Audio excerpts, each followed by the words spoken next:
Днеска коя дата беше? 3 юли 2010 година на път от Варна за Стражица. На път от Варна за Стражица се отбихме след омортак на авиопаркчето, създадено от Сашо Александров.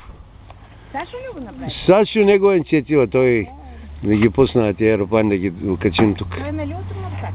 Да, баща му тук. майка му. Да.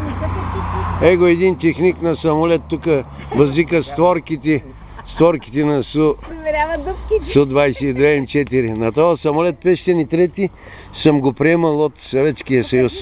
От руснаците и съм се подписал на неговите формуляри, че е приет в България. 74-та година. Да, ми баба, аз съм на митинцето, той техника. Към теб се обърни, говореше за тебе. Не, то е ясно, че аз съм репортер.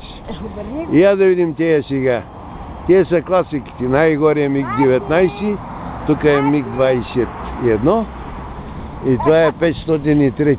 Ама дигнете главата до Марти. Е, този самолет 503 може да окачи един МиГ-21 под корема си и да го лети във въздуха. Ми носи 4 тона и половина товар.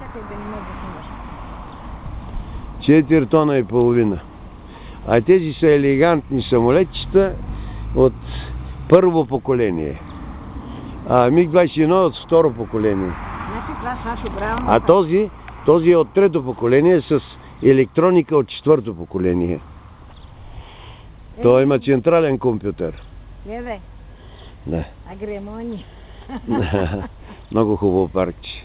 И аз застанете за снимка и тук. Ей тук, чека се, ей тук. Ей тук, Марти, ей тук с баба за снимка, да штракна снимка. Добре, ще фанеш.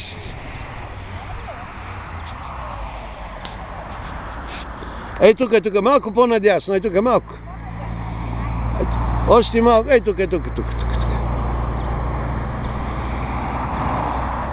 Ей ги къде са. Браво, сега ще им направя снимка.